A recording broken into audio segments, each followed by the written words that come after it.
trouxe nenhum livro hoje. Não consegui passar em casa hoje. Era bom. Mas a biblioteca fica ali, né? Não consegui passar ali na... Olá a todos, sejam bem-vindos a mais um episódio do nosso podcast Sem Fé Não Tem Graça. Hoje a gente está no 18º, talvez 19º, talvez 20º, a gente já não sabe mais qual. Mas bem-vindos, e nesse episódio eu tenho aqui conosco convidados especiais. Rafael, né? Ex-teólogo, ex-satanista, ex-drogado, Ex-defunto. ex-feiticeiro, enfim. Eu já vi isso em algum lugar. E o Wesley aqui, que... morador da Vegantes, né? Ex-sedentário. Voltando ao sedentarismo, porque eu tô cansado já. Enfim. E nesse episódio especial a gente vai falar, galera, sobre Páscoa, né? E as implicações dela hoje em dia, o que ela deveria, pelo menos, né, significar para cada um de nós ou não.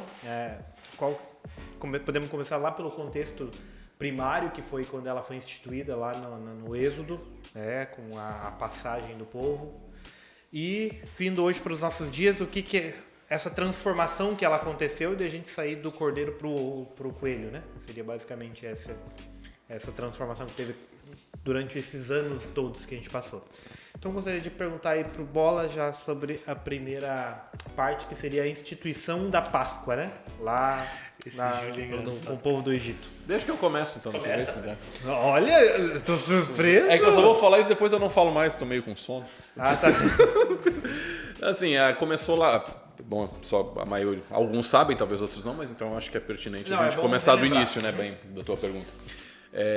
Quando Deus escolheu um povo, e eles estavam cativos no Egito, eram escravos, né, o povo de Israel, que começou lá na época da promessa para Abraão, que a descendência dele, né, seria gigantesca, que ia olhar para o céu, que não ia contar, maior que tá e tudo mais.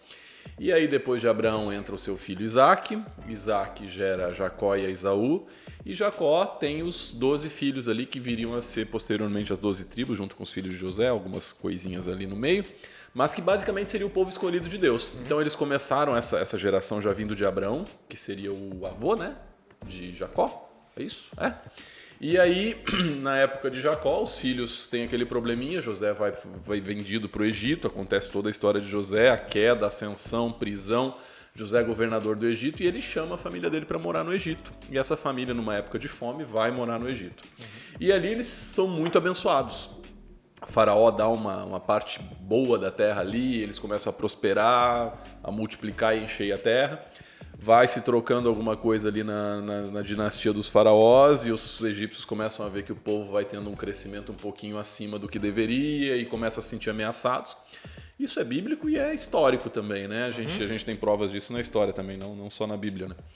E aí, depois de um tempo, esse povo é submetido à escravidão por algumas trocas ali de poder e o faraó, os egípcios subjugam o povo que morava ali, né, os hebreus. E Moisés, paralelamente a isso, lá no deserto, Moisés já teve uma educação, né, ali no Egito, tem a história do bebê Moisés, a gente não vai entrar nisso agora. Mas que também ele foge do Egito por algumas circunstâncias que ele não deveria ter feito, né? Mas lá no deserto Deus chama Moisés para ser o libertador desse povo, né? Que aí Moisés vai até o faraó, explica, né? Libera aí, lógico que o faraó não liberou, e entram as famosas pragas do Egito, né? Que a gente tem até novela, né? Acho que tá passando até, né? Não sei, não acompanho. Porque tava no jogo domingo, tava passando lá que ia passar das trans, que é a sexta praga. A novela não terminava mais, né? Pra começar logo o jogo. Não, é no intervalo. Era propaganda, porque é horário nobre. Propaganda. E aí entram as pragas, né, do Egito, as famosas pragas, e aí vai até a última praga, que é a morte dos primogênitos, né, dos egípcios. E ali é feito um sinal na porta de todos os hebreus ali e tal, para que eles, entre aspas, o anjo identificasse que naquela casa morava alguém do povo ali, né? E esse sinal era feito com sangue de um cordeiro, né? Exatamente, né? Então, a partir dali já uma certa simbologia, né, da Páscoa, e ali foi instituída a festa da Páscoa. O que significa Páscoa mesmo? Eu não vou Passagem. Pechá? Páscoa, na verdade, é pechá, né? Significa, literalmente no hebraico, significa passar por cima. Então ali entra a instituição da Páscoa. E depois dessa sétima praga, né? Não, 10ª praga. 10ª praga. Sétima. Tem que ver a novela, rapaz. Estamos vendo o jogo e não vendo a novela. É o Nilo em sangue, não consegui 7ª não, risca o 7, que nem depois, né? E ali nessa praga, a última praga, né, conhecida, e nesse junto com esse ritual foi feito toda uma celebração, não digo uma celebração, mas eles jantaram, fizeram uma ceia ali, né, vamos dizer, com aquele cordeiro, e naquela noite, foi uma noite terrível, que morreu primogênito no Egito inteiro, e a partir dali a coisa se desorganiza toda e o povo de Israel sai do Egito livre, vamos dizer assim. Óbvio, ali começa uma trajetória, né? Mas essa festa da libertação, da saída do povo, e aí isso aí era comemorado, né? Depois até a época de Cristo, né? Tanto é que daí depois entra o paralelo com a morte de Cristo também, que hoje a gente celebra muito mais próximo a isso, né? A Sexta-feira Santa como sendo comemorado, como sendo a lembrança do dia da morte. Tem até o sábado, né? Domingo de Páscoa, sábado de Aleluia, alguma coisa. Eu não sei como é que é. Domingo de Aleluia. Domingo de Aleluia, sábado de não sei o quê. Acho que é, né? Tem a procissão de Ramos, tudo, né? Mas foi que domingo passado. É a entrada triunfal em Jerusalém. Enfim, eu não tenho muitas datas assim, mas essa festa ela foi instituída ali e o povo sempre comemorava essa libertação e tinha toda a liturgia dessa festa também. E depois a gente no mundo cristão, até no mundo católico, assim, hoje a gente pega muito mais da parte da morte e ressurreição de Cristo. Tanto é que o mundo evangélico, assim, todo nessa época é chamada Semana Santa. Então, tanto a quaresma, né, quanto no mundo protestante também, que a gente conversou um pouquinho na semana passada, a gente tem a gente chama de Semana Santa, né, como referindo daí sim à morte de Cristo, morte e ressurreição. Mas a origem lá no Êxodo, lá na saída do povo de Israel desse cativeiro egípcio. A libertação do Egito. Agora complementa aí, era só esse início que eu ia falar. Não, mas é isso mesmo, acho que não precisa de complementação. Né? Então, só pra gente saber. Mas eu acho. Agora, como virou coelho, aí. Eu acho. Sei que eu gasto dinheiro daí hoje. É muito. Eu acredito que a Páscoa ela é o momento assim mais importante do calendário cristão litúrgico, né? Durante o ano assim tem as festas, né? E juntamente com o Natal, né? Natal também seria eu acho que Natal e a Páscoa, assim, os dois mais importantes, assim, digamos, né? Os dois que chamam mais atenção, né? O Natal fica bem diluído ali naquela coisa do final de ano, né? É porque o Natal ele é muito vamos virar o ano. O Natal embala naquela festa. É tudo que envolve ali, né? O Natal já começa ali no dia. Mais, né? O cara não tá aguentando mais. A Páscoa ela quebra, né? O cara começa ali desde o dia 20 de dezembro ali, termina só dia 6 de janeiro. Não lembra que nem é 25 direito, né? Então o Natal fica muito diluído ali na questão do final do ano, né? Ali, nas festas, né? Mas também tem que ser lembrado, né? Se bem que Jesus também não nasceu no dia 25 de dezembro, então essa é outra história. Mas enfim, né? Tem o dia ali para lembrar, né? Não percam o especial de Natal. Já não foi? A gente não fez especial de Natal? Não fizemos, não. Porque né? Nós não comemoramos Natal. Aí a gente vai explicar. Uma árvore. Não pode. Mas eu podia trazer um coelho, né? Mas a questão da Páscoa, ela dá essa quebrada aí. Ela eu acho assim, até dentro do calendário litúrgico cristão católico, eu acredito que é o momento mais importante assim do ano. Porque tem aquela preparação da quaresma. Exatamente, toda, né? que começa e tal, né? E daí tu tem aqueles 40 dias ali de preparação, né? Então eu acho que é importante assim. E a gente também deveria entrar nessa vibe assim de também, né, de por que não, né, participar junto dessa coisa da Semana Santa, né? Porque realmente foi quando aconteceu lá aquela semana, realmente foi uma Semana Santa, né? Uma semana abençoada assim, que se desdobrou em muitas coisas importantes, né, para nossa crença, né? Na verdade, sem a Páscoa invalidaria todo. Tudo para trás, tudo para frente. Todo o processo. E a gente faz. Eu acho que esse link que o Wesley falou agora é importante, né? Aquela coisa do passar por cima, da pechá. Eu acho que isso tem um simbolismo muito forte, assim, muito. A gente não deveria passar por cima desse assunto tão rápido, né? Eu acho que é um assunto para refletir, assim, para a gente pensar no que aconteceu naquela noite, né? Começou ali, eles começaram comendo, né, aquele cordeiro, né? Mataram o cordeiro, depois comeram aquele cordeiro, e aquele cordeiro era para se alimentar dele juntamente com ervas amargas, né? Então tudo isso tem um simbolismo, né, para que, digamos assim, não fosse uma comida gostosa, mas que fosse uma comida para que quando você ingerisse ela, você refletisse sobre a sua própria condição, né? E sobre a sua própria situação, assim. Então, a comida ali tem também essa questão simbólica, né? E aí, com o sangue daquele cordeiro que foi morto, né? Então, você teria que, naquela noite, aspergir a porta, né? Porque ali, então, o anjo da morte viria, né? A Bíblia não fala quem que era esse anjo da morte, se era um anjo. Às vezes poderia ser o próprio Deus, né? A gente não sabe. Porque a palavra ali no hebraico ali para anjo também é uma coisa assim que é uma coisa poderosa que veio, mas não consegue mensurar o que era, né? E aquele anjo viria naquela noite, né? Então, e o anjo passaria por cima, né, da porta que tivesse pintado, que tivesse o sangue, né? Então, esse simbolismo assim é muito forte. Tanto que essa noite ela foi tão forte, o que aconteceu ali foi tão poderoso, quem sabe Deus ele tivesse assim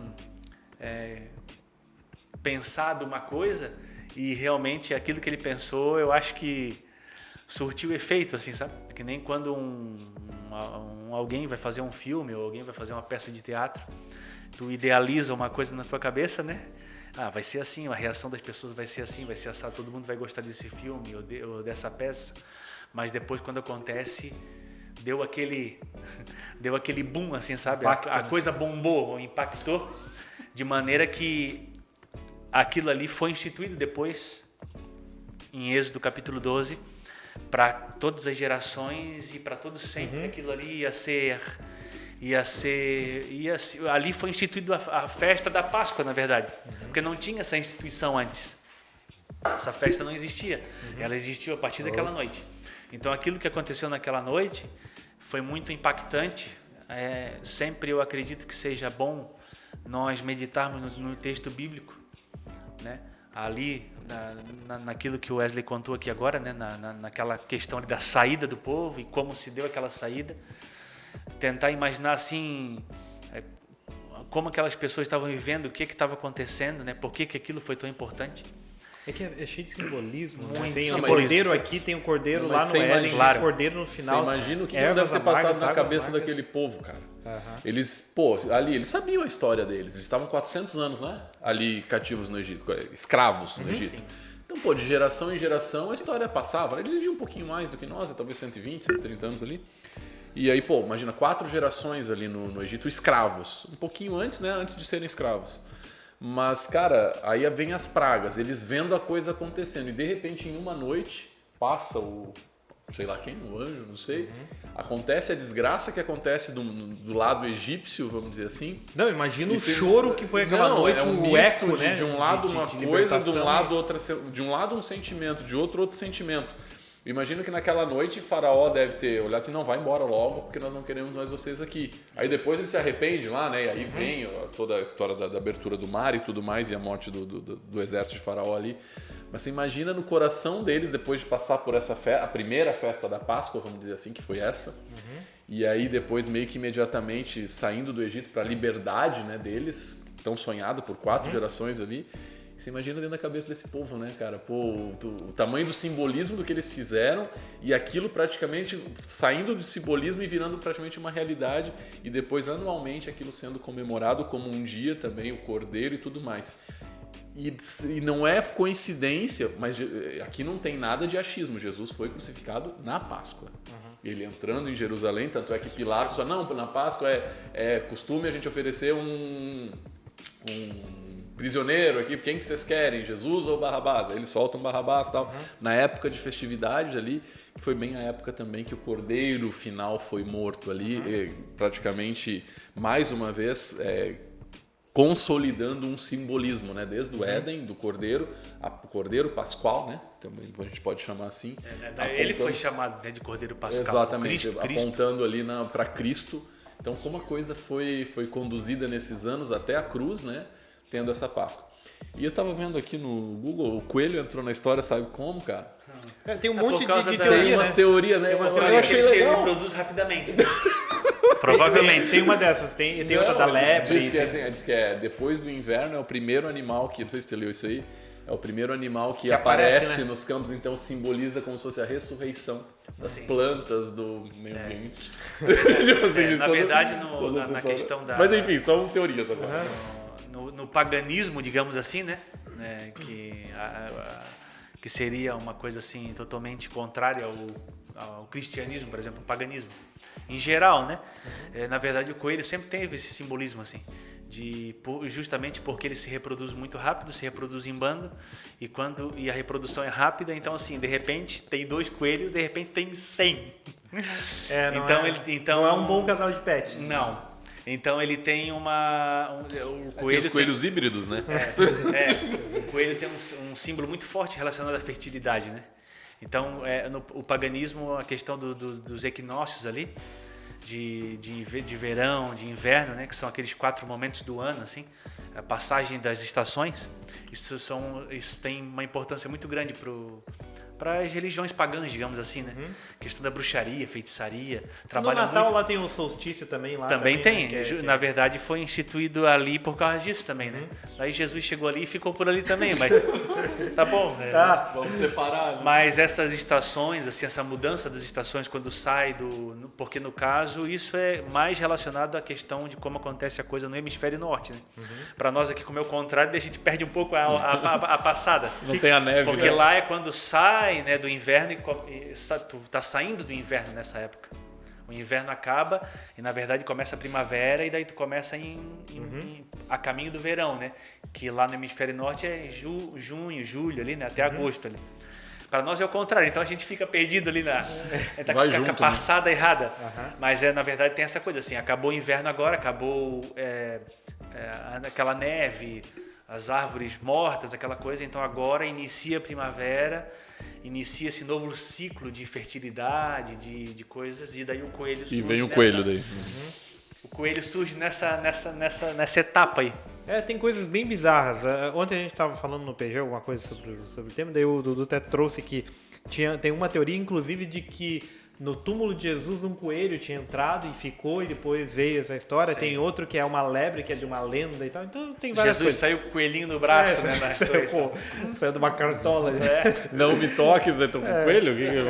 Enfim. Mas tem várias coisas assim. Beleza, agora a gente já tem um contexto, né? De como surgiu, né? Do evento em si, de como que ele foi instituído e de como que veio a passagem. Agora vamos trazer para umas questões práticas, né? Beleza.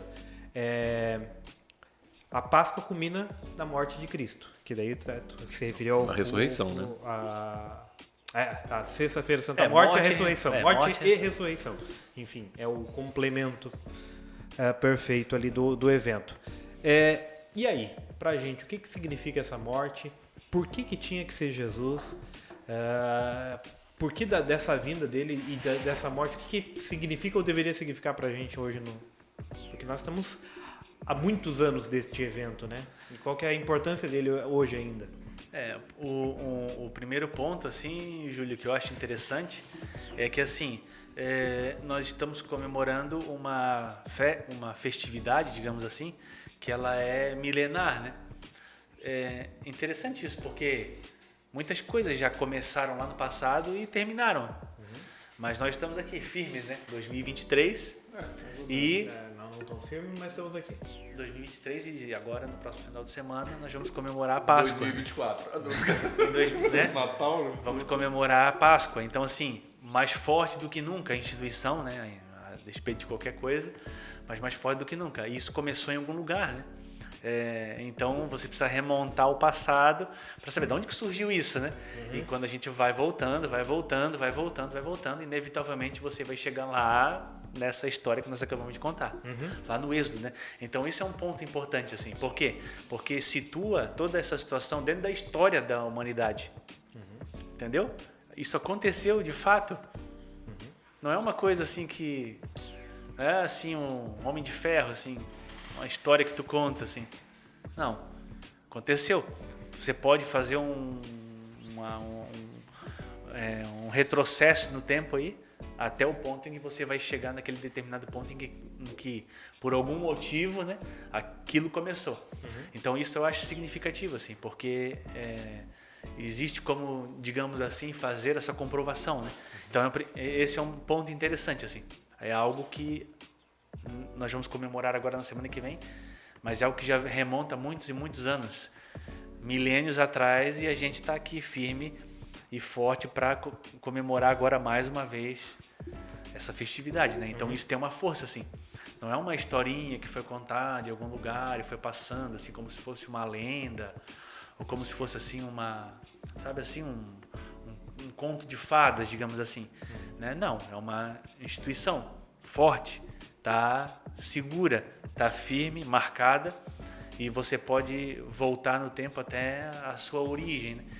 E aí, no caso ali, né, as Sagradas Escrituras ali, né, os judeus, digamos assim, né, nos ajudam a contar essa história de quando começou isso lá atrás por causa da libertação do povo de Israel no Egito. Então, eu acho que esse é um ponto significativo, assim, porque a história de Cristo, ela é essa história que ela pode ser comprovada, né? Você pode até não acreditar nela, né? Você pode não acreditar, se não quiser acreditar nesses termos assim, mas você não tem como dizer que ela não é verdadeira. Ela existiu e nós estamos aqui, como disse, né? Em 2023, comemorando mais uma vez, né, esse evento que um dia aconteceu lá na história. Aconteceu o evento passado lá, aconteceu o tipo, né, e alguns 1000 anos depois aconteceu o antítipo, que foi Cristo, né? Aquele negócio de tipo e antítipo, né? É uma realidade, um esquema de símbolo, um símbolo, digamos assim, né? Que apontava para uma realidade que viria depois, entendeu? Havia necessidade de Jesus morrer, de verdade? E o que isso significa pra gente hoje? Porque é um ponto. Ah, beleza. Coloca lá, Jesus morre. Pra quê? Pra resolver alguma coisa ou não? Vai ser. Onde ele quer chegar? Assim, ó. Eu quero chegar no objetivo da Páscoa. Beleza, Jesus morreu, e aí? Serviu assim, pra quê? Não, sim. Responde essa pergunta. Não, é essa aí que eu quero saber. Continuando um pouquinho o que o Bola falou, daí entrando na tua pergunta depois. O que a gente pode perder com o tempo é a essência e o do motivo da gente comemorar. Isso vai se perdendo, né? Porque naquela época aquilo era vivo, né? Vamos dizer, depois que Cristo morreu também aquilo passou a ficar... Morreu e ressuscitou, passou a ficar vivo no povo da época, nos cristãos ali, né? Pô, comemoramos agora e até com toda aquela... Até eles faziam como se fosse uma ceia ali, né? Alguma coisa para comemorar aquela morte e ressurreição de Cristo. E sempre apontando para o Cordeiro que veio solucionar o problema de tudo, né? Em um mundo caído, em um mundo imperfeito, precisavam ser perfeitos, se sacrificar, ressuscitar, para que readquirisse, vamos dizer assim, o domínio sobre esse mundo e para que a gente um dia pudesse reivindicar uma vida eterna que já não era mais nossa, porque o salário do pecado é a morte. Seres imperfeitos não merecem e não tem como, por si só, adquirirem, vamos dizer, vida eterna. E essa cruz, essa Páscoa, vamos dizer assim, e aí entra a importância maior pro cristianismo. Lógico, a gente relembra o povo de Israel, tudo mais, libertação. Então, pro povo hebreu, isso é importantíssimo, né? Para os judeus, talvez até mais, porque eles não reconhecem o sacrifício de Cristo. Então, a Páscoa para eles, na verdade, é a passagem da libertação dos primeiros, vamos dizer assim, dos patriarcas deles do Egito, né? Então, para eles, esse é o significado até hoje.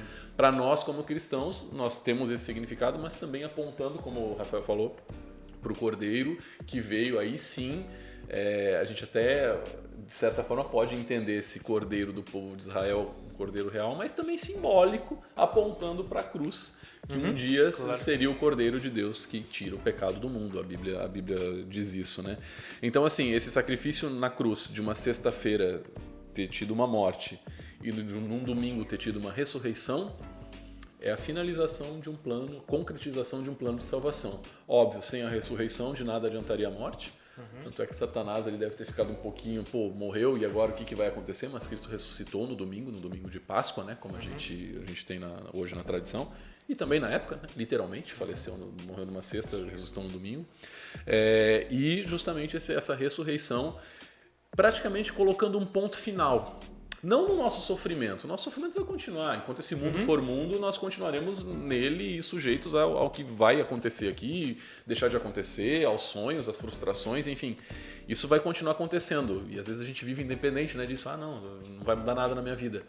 Mas ali já se definiu muita coisa na Páscoa. Já se definiu que o destino do mundo foi selado. Ali, praticamente. Enquanto aquilo não acontecesse, enquanto todos aqueles sacrifícios, enquanto todas aquelas simbologias não fossem cumpridas na morte do Filho de Deus e na ressurreição do Filho de Deus e a ascensão dele para o céu, para que um dia ele venha novamente, de nada adiantaria essa simbologia toda que o povo teve, que a Páscoa teve na sua primeira comemoração lá atrás. E tantas outras, né, que existiam ali, anuais, às vezes semanais, às vezes mensais, o próprio sacrifício do Cordeiro. Isso tudo apontava para algo maior que iria acontecer um dia. E nós acreditamos que isso aconteceu na cruz e numa tumba vazia. Então, ali que está a concretização de tudo. E a partir dali, a gente tem uma vitória que não é nossa, mas é uma vitória que a gente pode abraçar e dizer que um dia a gente vai herdar a glória dessa vitória que foi feita, aparentemente, às vezes uma derrota, né, para muitos, mas não deixa de ser uma vitória se tem um túmulo vazio de um Deus que morreu e ressuscitou, pagando o preço que deveria ser pago pelos seus filhos. Por que essa necessidade? Porque em um universo perfeito, em um mundo perfeito, um ser perfeito precisaria pagar esse preço. E o único que sobrou foi Cristo. Desde o momento que ele nos criou, esse plano já existia. Aí entra na onisciência, né, de Deus.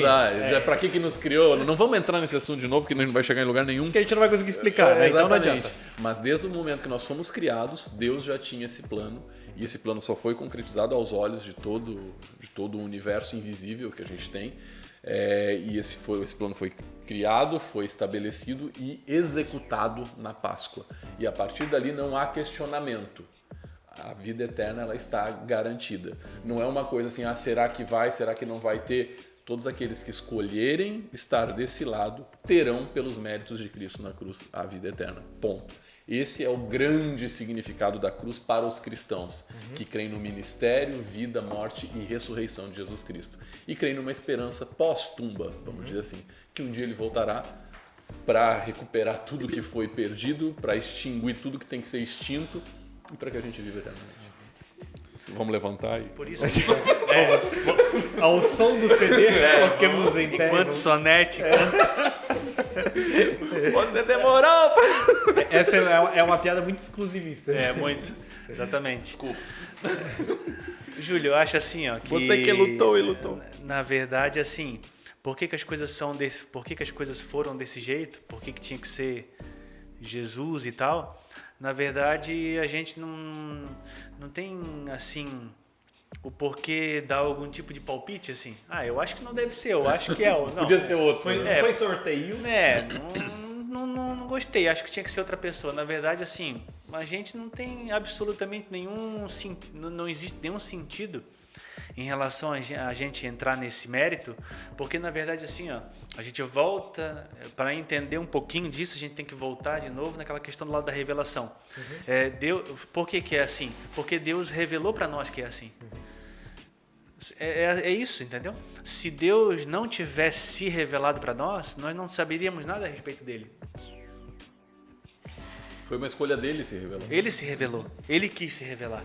Se ele não tivesse se revelado, tipo assim, se ele tivesse nos criado aqui, no mundo tivesse aqui, nunca tivesse... Criado e jogado aqui. Nós estávamos aqui até hoje, assim. Vivendo e, sei lá, sem sentido nenhum. A gente nunca saberia nada do ponto de vista metafísico, transcendente, se Deus um dia não tivesse se revelado para nós e dito assim, ó, pessoal, as coisas são assim, desse jeito. Entendeu? Então, Deus daí se revelou de algumas maneiras, né?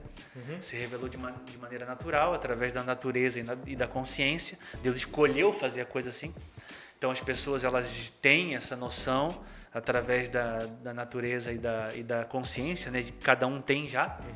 E daí depois Deus resolveu avançar nessa questão da revelação e se revelou de maneira especial, através da Bíblia, dos milagres e através de Jesus Cristo. Então ele escolheu fazer a coisa desse jeito. Então assim, quem um dia... Por que a gente sabe que é Cristo? Ora, não é que a gente sabe que é Cristo porque é esse, não. É porque foi revelado para nós que é Ele.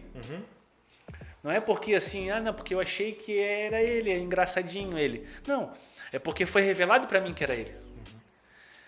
Eu não tenho autonomia sobre esse assunto, entendeu? Esse é o ponto. Então assim, foi revelado para mim que era Ele. Por isso que o Evangelho é boas novas, são boas novas. Por isso que o Evangelho precisa ser pregado. Por isso que o Evangelho precisa ser anunciado. Por causa disso. Porque as pessoas precisam saber disso. Geralmente, né, existem muitas pessoas por aí pelo mundo que não sabem. Estão vivendo aí, né, as suas vidas sem rumo, às vezes sem esperança. Sem um propósito. Sem um propósito. Então, nós, que já fomos atingidos por essa mensagem, que a gente já sabe agora, que é Ele, e o porquê é Ele e tal, então agora a gente prega isso. A gente diz assim, meu amado, olha essa situação aqui. Entendeu? E aí Deus vai fazendo o milagre, vai fazendo transformação e vai mostrando, né? Através da nossa pregação, através da nossa iniciativa em levar essa mensagem para as pessoas, Deus vai fazendo o trabalho dele conforme o Espírito, né? E colocando isso na cabeça das pessoas. O nosso trabalho é pregar sobre isso, levar essa mensagem, dizer para as pessoas que estão sem esperança assim, existe esperança. Isso que você está sentindo, que você está sofrendo é por causa disso, só que a salvação está aqui. A resposta é essa. Esse é o nosso papel. E aí as pessoas elas vão ouvir essa mensagem e elas vão ser transformadas. O que aconteceu vamos para o nosso momento Lewis ali, né? O que aconteceu ali com C.S. Lewis, por exemplo. Quem? Com C.S. Lewis, ateu, sabe muito bem. O mais de todos ali, um cara que não queria saber nada sobre essa questão. Ele gostava da questão da mitologia nórdica, era um leitor assíduo lá do deus Hader lá que morreu e... Eu acompanhava Vikings o tempo inteiro, assistia no Netflix. E o interessante da história é que ele gostava do Hader, que era o deus, acho que é Hader, que o deus que morreu e salvava lá o povo nórdico lá e tal. E aí Tolkien chegou para ele e falou assim, Tolkien, né? Também a conversa dos caras Sim. Não era o... Enfim, vamos citar nomes para não criar constrangimento aos telespectadores. Estavam no pub lá e tal, em Londres lá, e conversavam. Daí Tolkien um dia falou para ele assim, mas me espanta que tu gosta tanto desse negócio aí do Hader e tal. Olha, e de todo... viu? Se manifestou o Hader entre nós. Já estava quebrado. Sei. Um dia ele colocou ele na parede e falou, tu gosta tanto dessa história, né? E da história lá de Cristo, por exemplo, tu não dá tanta importância para essa história, que não é uma história verdadeira, e a história do cara que veio fazer isso na realidade, por você não dá importância. Aí tem a carta que Tolkien escreveu para Lewis, né? Você deveria levar mais a sério os acontecimentos da Palestina no primeiro século, que era o que tinha acontecido lá com a história de Jesus. E aí depois, né, quando Lewis recebe aquela mensagem, aí depois, né, o resto é história, como se diz, né? Sim. Mas assim, existe essa questão da pregação. O evangelho precisa ser pregado, o evangelho precisa ser anunciado. Nós, como cristãos, às vezes a gente falha nisso. A gente fala pouco sobre.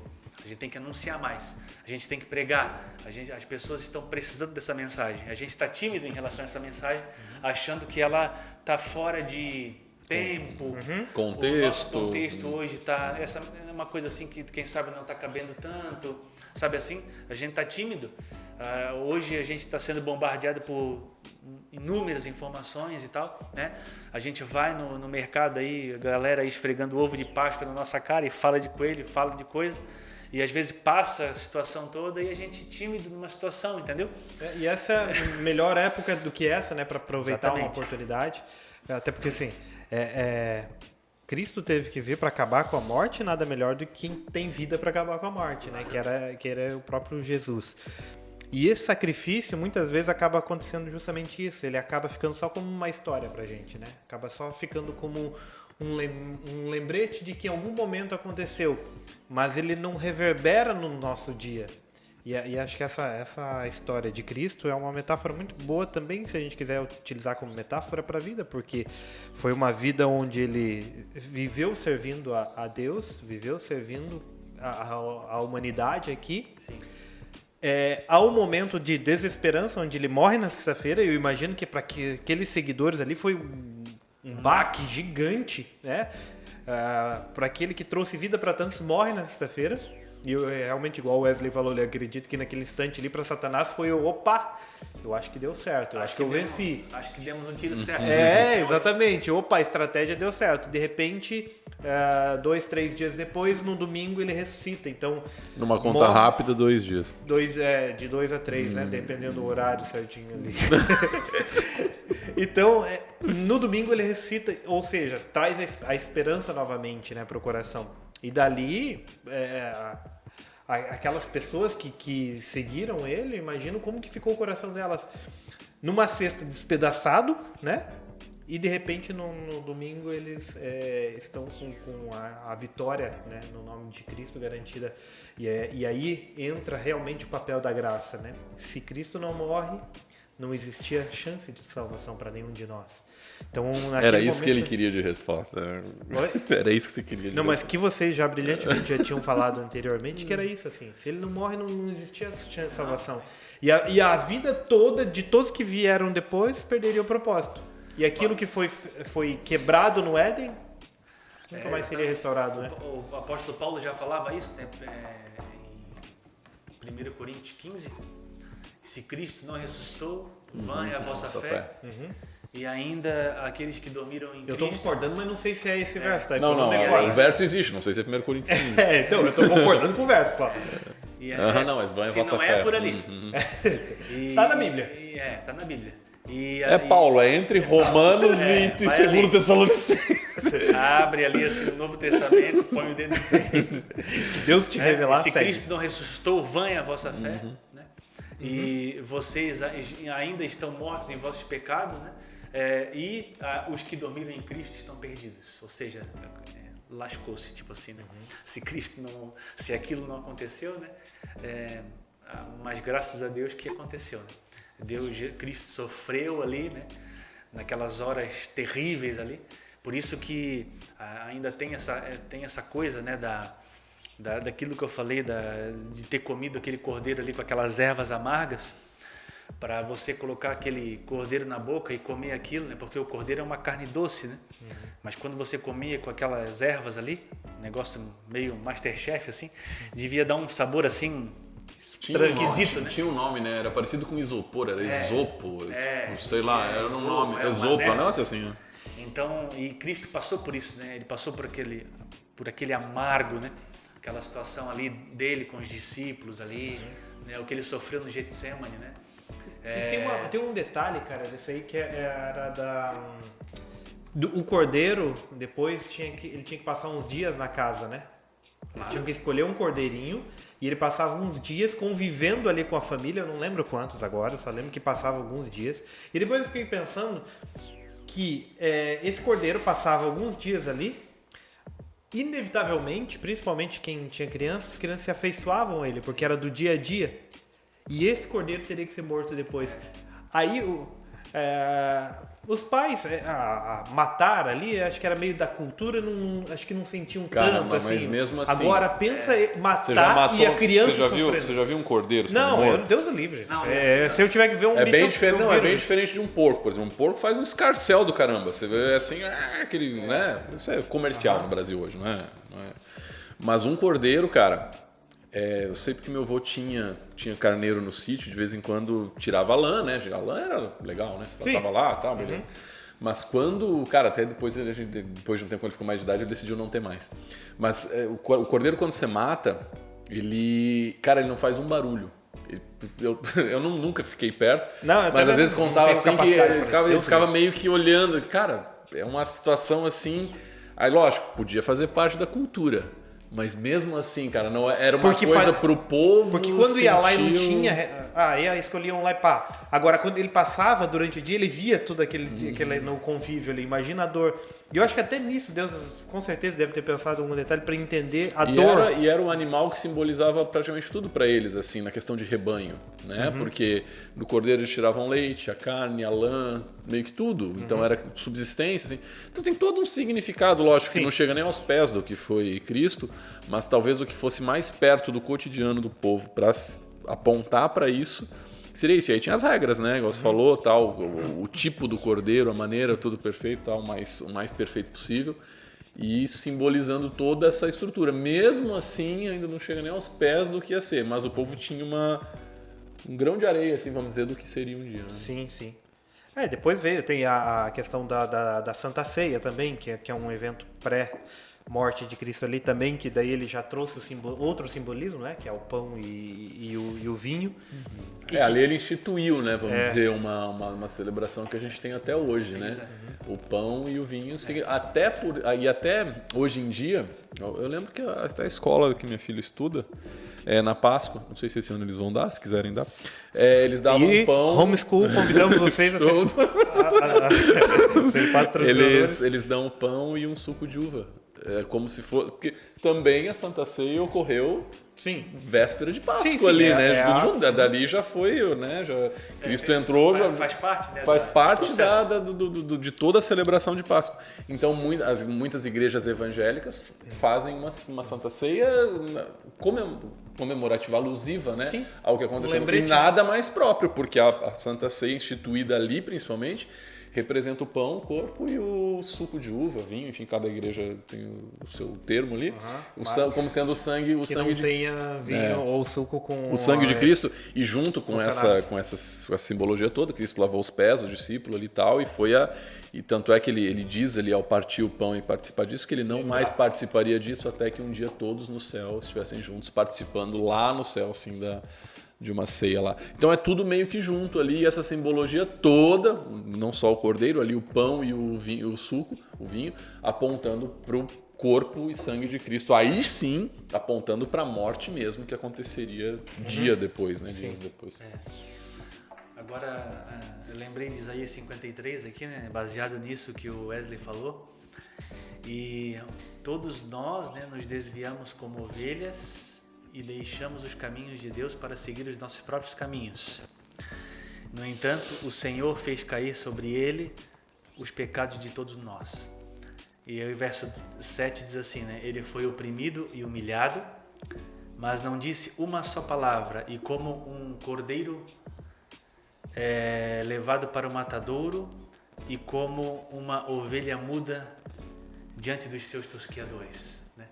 Agora, sabe o que é o mais interessante disso daqui? É que foi escrito 700 anos antes de Cristo, né? A gente está lendo um texto que parece que foi escrito depois, né? Isso. Como que relatando o que passou. Mas fazendo um poema do que aconteceu. Mas olha só, do negócio que foi escrito 700 anos antes do que aconteceu. Então esse é um negócio grandioso, isso aqui. Esse Isaías 53 aqui é realmente assim, é um negócio fabuloso, né? E relatando já o que iria acontecer no futuro, né? O cordeiro que viria um dia. Então isso eu acho um negócio assim, é incrível, para ficar numa palavra assim, né? Pobre, né? É realmente um negócio tremendo, assim. É isso. E assim, eu só queria voltar num ponto que o Rafael citou sobre o evangelho ali, e a necessidade que a gente tem de falar isso, de viver um pouco mais isso. Às vezes na nossa cabeça a gente só tem dois tipos de pessoa, né? As pessoas que aceitaram o evangelho e as pessoas que não. Isso tudo que vocês estão falando é bobagem. Sim. Uma grande parcela pensa assim, né? Não, isso aí foi alguém que escreveu lá e é uma mitologia que alguém colocou e vocês acreditam num salvador que não existe. E a vida é isso mesmo, é um acaso, todo mundo jogou a gente aqui, vai morrer, cada um por si, acredita no que quiser e forças, energias e tudo mais. Mas não existem só esses dois tipos de pessoa, os que aceitaram e os que negaram essa mensagem. existem os que não ouviram essa mensagem também. Exato. E às vezes por a gente estar nesse contexto, alguns desde que nasceram, outros desde gerações da família. Não, meu pai era de uma igreja, meu avô era de uma igreja, eu vim de uma igreja, seja lá qual for a tua igreja também, não estamos falando aqui de placa de igreja, estamos falando de evangelho. E às vezes a gente acha que todo mundo é obrigado a já saber, a já conhecer, a já saber essa mensagem, os detalhes dela, o que fazer, o que não fazer, principalmente essa coisa de graça, de fazer, de viver, como fazer. E às vezes a gente se esquece que uma grande parte, não sei que porcentagem, mas uma grande parte não sabe nem do que se trata. Ou está sedento por ouvir isso de alguém, ou sei lá, às vezes procurar na internet, ou não sei para onde ir, não, vou procurar um material de tal pregador porque eu acho legal, e a partir dali começa a ter esse interesse. Então tem muita gente que está nessa, não é todo mundo que ouviu e negou, ouviu e aceitou. Tem muita gente que não ouviu ainda. E aí entra essa importância. E às vezes, por a gente. Aí aquilo que a gente sempre fala, né? Por a gente estar enfiado, às vezes, numa denominação ou num mundo religioso, a gente acha que a nossa briga é para convencer quem é contrário a nós. Não, aquele lá é da, sei lá, alguma outra corrente, não cristianismo, né? A gente cita algumas que até o cristianismo tem bastante preconceito, às vezes. Não, é aquele ali, eu tenho que convencer. Tem muita gente que não ouviu e não teve oportunidade de tomar uma decisão. E é neles que o Espírito vai atuar. Talvez nos outros que estão em algum caminho que devam rever de repente, isso aí também vai acontecer, mas isso é minoria. A grande maioria precisa ouvir isso ainda e precisa entender, saber do que se trata a mensagem de Cristo, né? E aí entra a importância, não é porque você está enfiado nesse meio que todo mundo também tem que estar, né? Então esse eu acho um ponto, só para finalizar, puxando o assunto ali do que você falou, dessa importância que a gente tem de levar isso também a quem esse assunto é desconhecido mesmo. Tem muitos elementos, né? Muitos elementos aí que eles estão já estão no contexto, mas a maior parte chega nesse momento agora não lembra nada disso aí. Não. E não lembra nada do porquê, não lembra de qual o sentido de Cristo. E essa mensagem é a mais poderosa. Essa mensagem é mais poderosa porque ela trata da morte de alguém que traz a vida para todos nós, assim. E que é uma morte triunfal. Porque ele morre do jeito mais vergonhoso possível, né, para aquela época. Terrível. Uma cruz do Calvário. Das maiores vergonhas que se poderia passar era aquela ali. Para morrer crucificado era uma vergonha. Os acontecimentos antes também são... Humilhação extrema, né? E de repente, no domingo, ele ressuscita, né? E restaura a chance da salvação para todos nós. Então, assim... É uma mensagem que realmente eu acho que é isso. Tem muita gente que ou ouviu tão superficialmente que acabou não dando importância porque não foi explanado como deveria, ou realmente nunca ouviu e nunca fez sentido para a vida delas. Né? Então acho que é uma mensagem que ela não pode ser escanteada. A gente acaba, até por esse contexto que a gente vive, a gente acaba tratando ela como muito normal, sabe? É uma história, a gente sempre ouve falar a morte de Jesus, Jesus morreu por nós, Jesus... Mas ela tem que começar a fazer sentido. E aí quando fala lá de Cristo na preparação mesmo ali para a sua morte, que é o momento da Santa Ceia, e que ele celebra aquele momento com os seus, com a sua família, os seus discípulos ali, e aí tem o pão, tem o vinho, e ele fala, fazer isso em memória de mim. E era uma refeição, e eu acho que isso também fica como um lembrete pra gente. Cada refeição lembrar disso. Não precisa necessariamente ser, na Santa Ceia, vamos celebrar. Não, mas cada refeição lembrar desse sacrifício, de que ele morreu por nós, que ele morreu para que a gente tivesse a oportunidade da salvação. Claro. E essa morte que nos traz a vida. Mas eu acho que essa liturgia essa liturgia da Santa Ceia, eu acho que é isso mesmo, sabe, Júlio? Claro que nós não vamos banalizar também. Vou sair comer lá no McDonald's, é uma ceia. Assim como todo banho nem todo banho é batismo, né? Senão todo banho que eu tomo também é um batismo. Assim como nem todo banho também é batismo que eu tomo, também não é toda refeição que eu como, que ela também vai ser uma ceia. Mas eu acho que o que Cristo queria passar também é isso. Mas também não transformar tudo isso numa coisa distante, que só acontece de 4 em 4 meses. Vai acumulando os pecados lugar. Aí, faz uma Santa Ceia para eu acho que existem muitos momentos, assim, até entre a própria família, que poderiam existir esses momentos em que a ceia pudesse ser instituída, sabe? A gente deixou isso muito assim numa questão assim litúrgica mesmo, né? institucional. Só funciona lá, a bênção só está lá e tal. Só pode ser um pastor ordenado fazendo. A gente entra em umas coisas assim. A Bíblia nunca falou sobre essas questões, né? Então a gente às vezes deixa a coisa distante assim, né? E claro que, né? Não banalizando, mas a gente teria que viver mais esses momentos assim, sabe? Lembrar, né? Passar, ver tudo que Cristo passou, né? Antes ali, a conversa que ele teve, todo aquele momento do Getsemane ali também, né? Muito, muito pesado tudo aquilo que aconteceu. Cristo estava enxergando à sua frente o que ia acontecer, né? E o corpo dele recuou, né? É o que aconteceu. O corpo dele recuou assustado, digamos assim, né? Diante do que estava para vir, que era uma coisa tenebrosíssima, né? A ponto de ter suado gotas de sangue, né? Que é um negócio assim, é um fenômeno aí da medicina, que é uma coisa raríssima. Isso é explicado fisiologicamente em situações extremas, em situação extrema. Um negócio assim raríssimo. Ele passou por aquilo, né? Então a gente lembrar desses momentos ali, quando Cristo estava ali na iminência, Senhor, passa de mim esse cálice, né? Eu gosto de uma vez eu li um artigo da Ultimato, né? É Ultimato? Acho que é, né? Assim, naquele momento a nossa salvação estava por um fio. Aí depois ele termina dizendo assim, né? Mas o fio era de aço, né? Então, porque toda aquela situação ali culminou, né? Para um drama assim terrível, né? Que parecia que a coisa... Cara, eu imagino o céu nesse instante, olha, que Cristo está ali naqueles momentos de, se possível, passa de mim, e a galera, agora. E daí ele fez aquela oração para Deus, e Deus lá do céu, né, que poderia realmente fazer alguma coisa, mas naquele momento não fez, né. Então, assim, a gente tem que meditar mais nessas coisas, mais em todos esses elementos, né, para essa coisa não passar assim. Que nem tu falou, né? Para não banalizar, assim, Cristo morreu, aquela coisa. Parece que é uma história assim, da carochinha. Mas não, né? É uma história real, aconteceu. E tudo isso tem um propósito, tem um significado. Né? E eu acho que, para terminar na nossa parte aqui agora, né?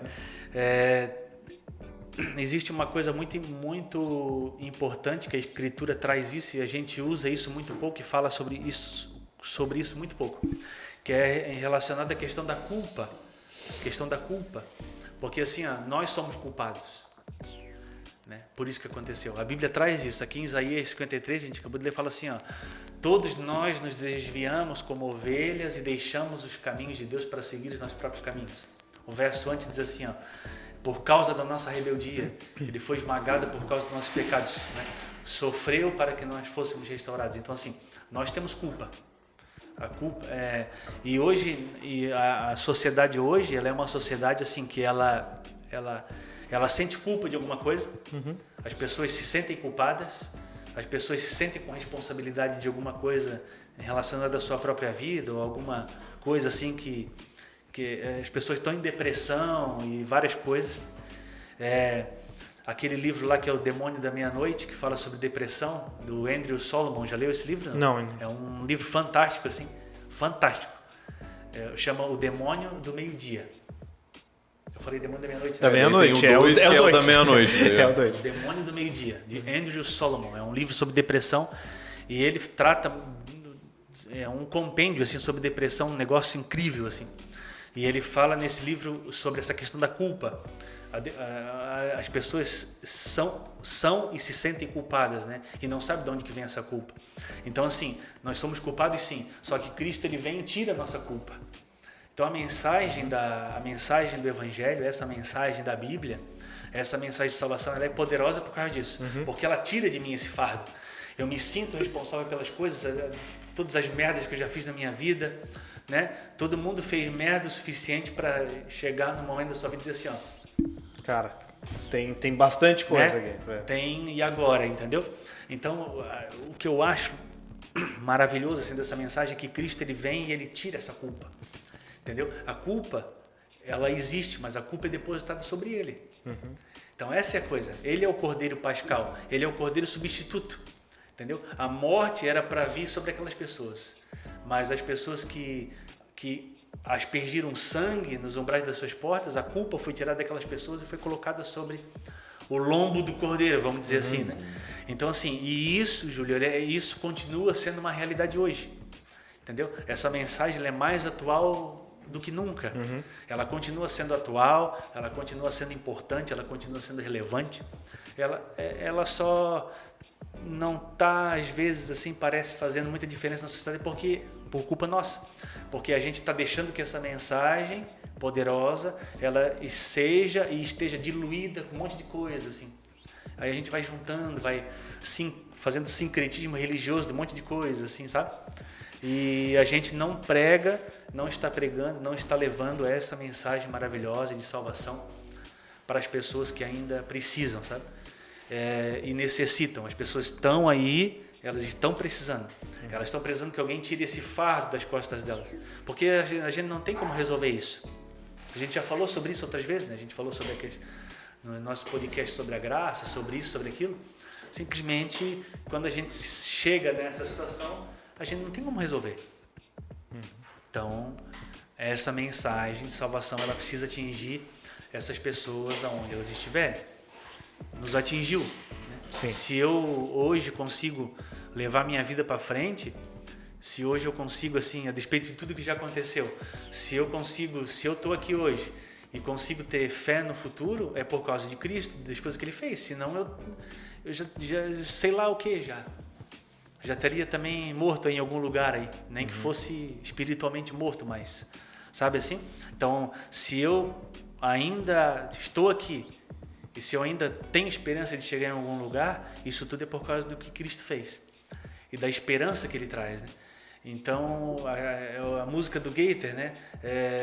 Que é o Porque Ele Vive lá, porque Ele Vive no inglês, né? Que é a língua original da música, diz I can face tomorrow, né? Porque Ele vive, eu posso enfrentar o amanhã.